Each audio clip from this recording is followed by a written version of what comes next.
बिस्मिल्लाहिर्रहमानिर्रहीम। स्टूडेंट्स, आज हम स्टैट 301 के प्रैक्टिस क्वेश्चन लेक्चर 33 टू 37 करने जा रहे हैं।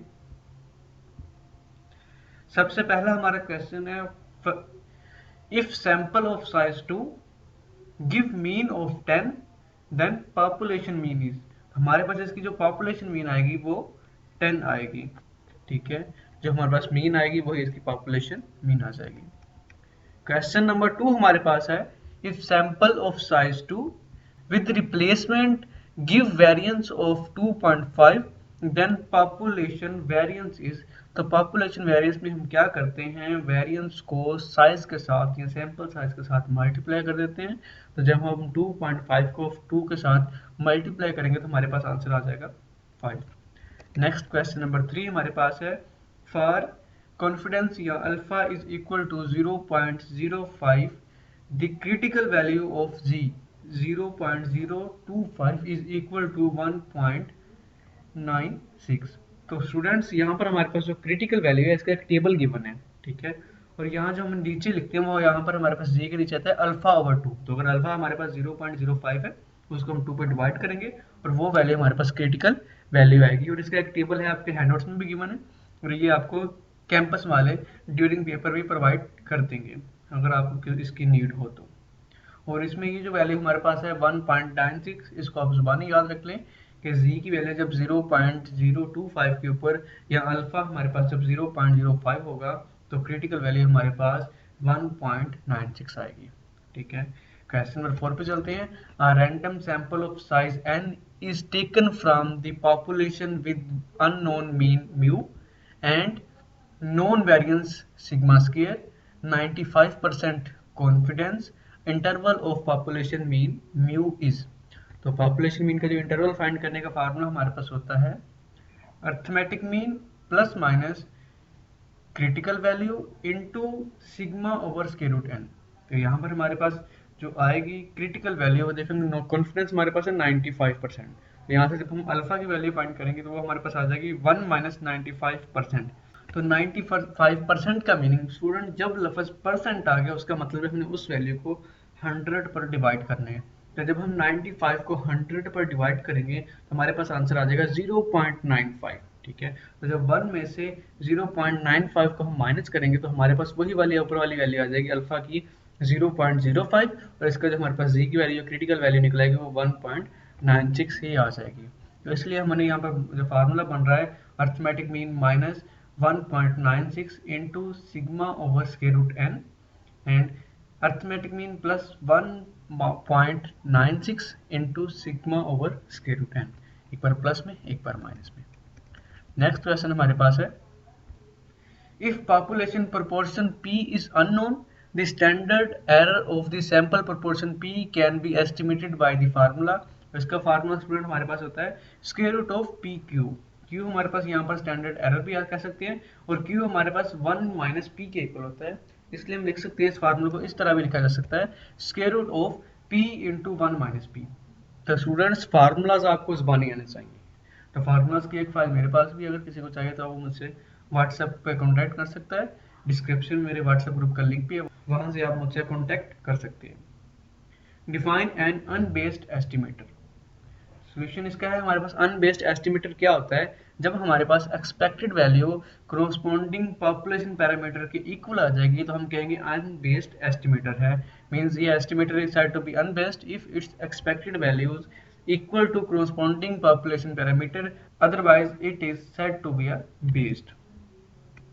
अब क्वेश्चन हमारे पास है नेक्स्ट 7 क्वेश्चन जो बनता है, students from school A and B are compared on the basis of their scores on a aptitude test. Two random samples of 90 and 100 students are selected from school A and B respectively.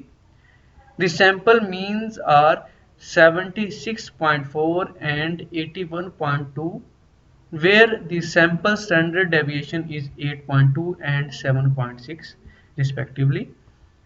Establish a 98% confidence interval for the difference in population mean scores between student A and B। तो student सबसे पहले इसमें हमें given है जो sample given है या sample space हमारे पास n की वैल्यू गिवन है 90 एंड 100, मतलब n1 एंड n2, ठीक है।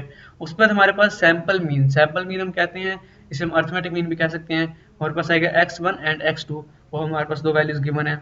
उसके बाद हमारे पास स्टैंडर्ड डेविएशन जिसको हम s1 s2 भी कह सकते हैं, वो हमारे पास यहाँ पर ये गिवन है। और हमारे पास नेक्स्ट कॉन्फिडेंस अगर 98% है तो अल्फा की वैल्यू हमारे पास उसको माइनस करेंगे तो वो बन जाएगी 0.02, और उसको जब हम 2 पे डिवाइड करेंगे तो हमारे पास जी की वैल्यू निकालेंगे, वहाँ से क्रिटिकल वैल्यू जी की जो हमारे पास आएगी 0.01 के ऊपर वो हमारे पास आ जाएगी। तो वो टेबल से आप देख लेंगे। हमने इसमें फाइंड करना है डिफरेंस इन पॉपुलेशन मीन, हमने पॉपुलेशन मीन का डिफरेंस फाइंड करना है।